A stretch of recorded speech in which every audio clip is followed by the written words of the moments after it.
बहुत ही ज़्यादा तीखा और करारा। आज हम बनाएंगे महाराष्ट्र की बहुत ही फेमस स्ट्रीट स्टाइल वड़े पाव की एक परफेक्ट रेसिपी। साथ में हम बनाएंगे वही लाल वाली लहसुन और नारियल की चटनी और कुछ ऐसे टिप्स बताऊंगे जिससे वड़ा पाव आपका बिल्कुल परफेक्ट बनेगा। तो चलते हैं अपनी रेसिपी की तरफ। हाय फ्रेंड्स, मैं हूँ राधिका। राधिका रेसिपी चैनल में आपका स्वागत है। और अगर आप मेरे चैनल पे नए हैं तो मेरे चैनल को सब्सक्राइब और बेल नोटिफिकेशन ऑल को अनेबल कर लीजिए।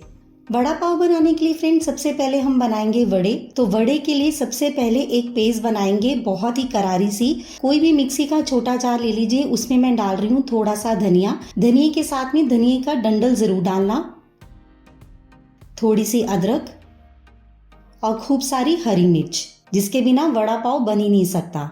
10 से 12 लहसुन की कलियां, थोड़ा सा नमक और बहुत ही कम पानी डाल के इसकी हम बनाएंगे दरदरी सी पेस्ट। बहुत ज़्यादा फाइन पेस्ट नहीं बनानी। अब ये देखो, इस तरह से हमारे पास एक दरदरा पेस्ट रेडी हो गई।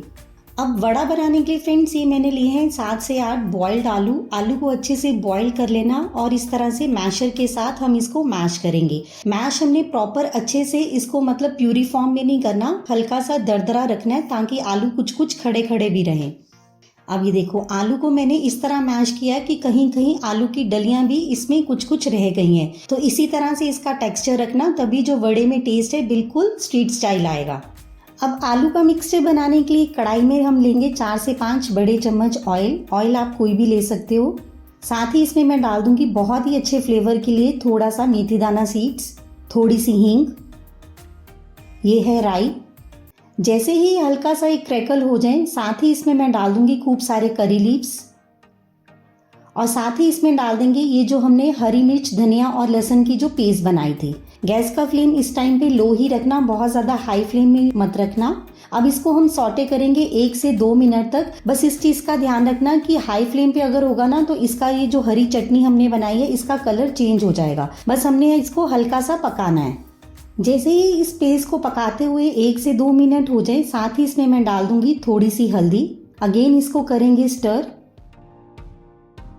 और साथ ही इसमें डाल देंगे ये हमारे मैश किए हुए आलू।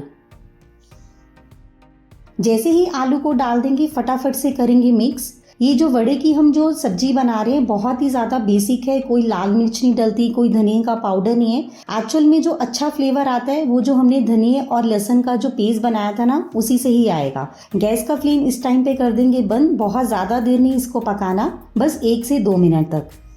साथ ही इसमें डाल देंगे थोड़ा सा और नमक ऑलरेडी हम धनिया और हरी मिर्च की जो हमने पेस्ट बनाई थी उसमें भी डाल चुके हैं, तो इस चीज़ का ध्यान रखना।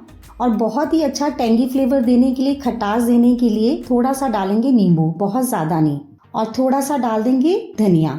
अब इस मिक्सचर को किसी भी बाउल में ट्रांसफ़र कर लेंगे।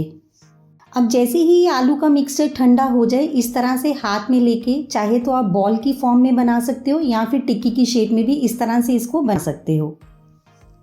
अब ये देखो, वड़े की सारी बॉल्स जो हैं बन चुकी हैं। इसके लिए बनाते हैं हम बेसन का बैटर। अभी एक बाउल में फ्रेंड्स मैंने 1.5 कप बेसन लिया है। बेसन कोशिश करना पतले वाला हो, बहुत ज़्यादा मोटा ना हो, उसी से टेक्सचर जो वड़े में बहुत ज़्यादा बढ़िया आएगा। ठीक है, अगर आपके पास घर में कोई भी नॉर्मल कटोरी है उस नाप से भी आप 1.5 कटोरी ले सकते हो। साथ ही इसमें मैं डाल दूंगी बहुत ही बेसिक से मसाले, थोड़ा सा नमक, बहुत ही अच्छा कलर देने के लिए थोड़ी सी हल्दी और थोड़ी सी लाल मिर्च। अब इसमें हम थोड़ा थोड़ा पानी डाल के इसका एक बनाएंगे लिक्विडी सा बैटर। इकट्ठे मत डालना, ग्रेजुअली डालना और इस तरह से विस्कर से इसको हिलाते रहना ताकि इसमें कोई भी गांठें ना पड़े। अब ये देखो, ये बैटर की कंसिस्टेंसी इस तरह से होनी चाहिए, ड्रॉपी। अब इस बैटर को रेस्ट करना छोड़ देते कम से कम 25 से 30 मिनट तक। रेस्टिंग पीरियड बहुत ज़्यादा ज़रूरी है। इंस्टेंट बिल्कुल भी वड़े मत बनाना। 20 से 25 मिनट हो गए हमारे बैटर को रेस्ट करते हुए। ऑयल जो है ऑलरेडी मैंने गरम करने रख दिया है। जब तक ऑयल गरम हो रहा है तब तक हम क्या करेंगे, इस तरह विस्कर से इस बैटर को एक ही डायरेक्शन में घुमाएंगे। इस तरह से घुमाने से क्या है, इसमें एक हवा इवेपोरेट होगी, उससे क्या है वड़े में जो बहुत ही क्रिस्पीनेस आएगी। तो इस चीज़ को बहुत ही अच्छे से करना, बस ज़्यादा देर नहीं, सिर्फ 2 से 3 मिनट तक। बैटर को मैंने अच्छे से फेंट लिया है। अब ये जो आलू की बॉल्स बनाई थी एक एक करके इसमें डालेंगे और अच्छे से इसकी बेसन में कोटिंग करेंगे इस तरह से और ऑयल में ड्रॉप करेंगे। अभी देखो ऑयल अच्छे से गर्म हो गया है। इस तरह से एक एक करके हम वड़े डालते जाएंगे। चाहे तो चम्मच से भी डाल सकते हो, चाहे तो हाथ से भी। जैसे ही सारे वड़ों को डाल देंगे, गैस का फ्लेम मैं कर दूंगी मीडियम। बहुत ज़्यादा हाई फ्लेम पे नहीं बनाएंगे और अभी इसको टच नहीं करेंगे जब तक कि सरफेस पे वड़े नहीं आ जाते। अब ये देखो वड़े जो हैं अपने आप ही ऊपर आ रहे हैं। इस टाइम पे हम अपनी करछी हिला सकते हैं। हमने इसको अब हल्का सा गोल्डन ब्राउन होने तक फ्राई करना है, बहुत ज़्यादा जल्दबाजी नहीं करनी। बहुत से लोग यही बोलते हैं कि हम वड़े जी 2 मिनट में बना लेते हैं। कम से कम 3 से 4 मिनट तो लगेंगे इसको गोल्डन ब्राउन कलर होने में। अब ये देखो वड़ों में बहुत ही बढ़िया गोल्डन ब्राउन कलर आ गया है। ये देखो इसी तरह से अब सारे वड़ों को हम निकाल लेंगे किसी भी छन्नी में। अब स्ट्रीट स्टाइल वड़ा पाव में साथ में मिर्ची भी मिलती है, तो इस तरह से मैंने 6 से 7 मिर्ची को पहले ही धो लिया था, सुखा लिया था। इस तरह छन्नी में रख के हम इसको ड्रॉप करेंगे, फिर करछी उठाएंगे बहुत ही ध्यान से, क्योंकि मिर्ची के फटने का डर होता है, थोड़ा सा दूर रह के। अब वड़े पाव के साथ चूरा भी मिलता है बेसन का, तो बहुत आसान है। हाथों को अच्छे से बेसन में डिप करके इस तरह से रैंडमली हम उंगलियों से ड्रॉप करते जाएंगे। गैस का फ्लेम इस टाइम पे मीडियम टू लो रखना, बहुत ज़्यादा हाई फ्लेम पे नहीं बनाना हमने ये चूरा। इस तरह से अब ये देखो इस तरह से सारे चूरे को हम किसी भी टिश्यू पेपर के ऊपर निकाल लेंगे। अब ये देखो वड़ा भी रेडी हो गया, हरी मिर्च भी रेडी होगी और चूरा भी रेडी हो गया। लेकिन इसके साथ खाने वाली बहुत ही स्पाइसी सी कोकोनट की चटनी रह गई, तो करते हैं उसकी तैयारी। अब स्पाइसी सी कोकोनट चटनी बनाने के लिए एक पैन में मैं ले रही हूँ 1 से 2 बड़े चम्मच ऑयल, बहुत ज़्यादा नहीं लेना। साथ ही इसमें मैं डाल दूंगी मूंगफली। अब इस टाइम पे गैस का फ्लेम स्लो रखेंगे, इसको रोस्ट करेंगे सिर्फ 1 से 2 मिनट तक और लगातार इस तरह से हिलाते रहेंगे। जैसे ही मूंगफली हल्की सी रोस्ट हो जाए, साथ ही इसमें मैं डाल दूंगी 10 से 12 ये लहसुन की कलियां हैं, लेकिन लहसुन जो है छिला हुआ नहीं है, छिलके समेत है, ऐसे ही डालना। अगेन इसको रोस्ट करेंगे, गैस का फ्लेम स्लो ही रहने देना 1 से 2 मिनट तक। अब जैसे ही लहसुन और मूंगफली अच्छे से रोस्ट हो जाए, गैस का फ्लेम मैं कर दूंगी बंद। साथ ही इसमें मैं डाल दूंगी थोड़ा सा डेसिकेटेड कोकोनट, यानी कि नारियल का बुरादा। इसको फटाफट से हिलाएंगे और साथ ही इसमें मैं डाल दूंगी ये है कश्मीरी लाल मिर्च, यानी कि देगी मिर्च, ताकि हमारी जो ये चटनी है बहुत ज़्यादा करारी भी बने और कलर भी बहुत अच्छा है। अब इसको फटाफट से किसी भी बाउल में निकाल लेते हैं। अब मिक्सी का कोई भी जार लेंगे। जैसे ही हमारे ये नारियल के बुरादे वाला मिक्सचर ठंडा हो जाए, ये सारा हम इसमें डाल देंगे और साथ ही इसमें मैं डाल दूंगी ये जो हमने बेसन का चूरा बनाया है। अब इसका हम करेंगे दरदरा सा एक फाइन पाउडर। अब ये देखो इस तरह से हमारे पास नारियल की और लहसुन की बहुत ही बढ़िया चटनी रेडी होगी। इसको वड़े पाव के साथ साथ आप किसी पराठे के साथ भी इंजॉय कर सकते हो। साथ ही इसमें मैं थोड़ा सा नमक भी डाल दूंगी। आप चाहें तो जब हम इसको ब्लेंड कर रहे थे मिक्सी में, आप उस टाइम भी नमक को डाल सकते थे। अब बारी आती है वड़े पाव को असेंबल करने की। वड़े तो हमने अच्छे बना लिए, लेकिन पाव भी बिल्कुल फ्रेश लेना। इस तरह से पाव को लेके हम बीच में से कट देंगे। कई लोग गर्म करके भी पाव को खाते हैं, लेकिन ऑथेंटिकली पाव ठंडा ही रहता है इस तरह से।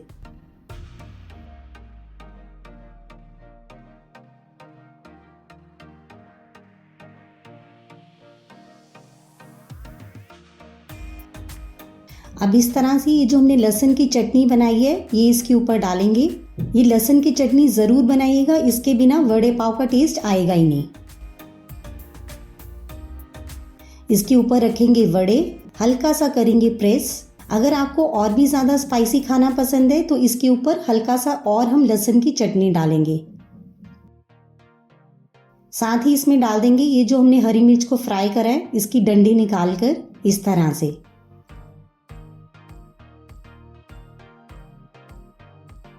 और इस तरह इसको हल्का सा करेंगे प्रेस। अब ये वड़ा पाव हमारा असेंबल हो गया। साथ ही हम इसके रख देंगे थोड़ी सी लहसुन की चटनी, अगर कोई एक्स्ट्रा खाना चाहता है, और ये हरी मिर्च फ्राई करी हुई, और साथ ही ये जो हमने बेसन का चूरा बनाया। अब ये देखो लग रहा है ना बिल्कुल स्ट्रीट स्टाइल वड़ा पाव, ये जो आजकल बहुत ज़्यादा वायरल हुआ है। तो आज ये वड़ा पाव ज़रूर बनाइएगा और बिलीव मी बहुत ही ज़्यादा फ्लेवरफुल और बहुत ही ज़्यादा चटकारेदार है। सो फ्रेंड्स, आपको ये मेरी रेसिपी कैसी लगी ज़रूर बताइएगा और जाने से पहले मेरे चैनल को लाइक, शेयर और सब्सक्राइब करना मत भूलिएगा।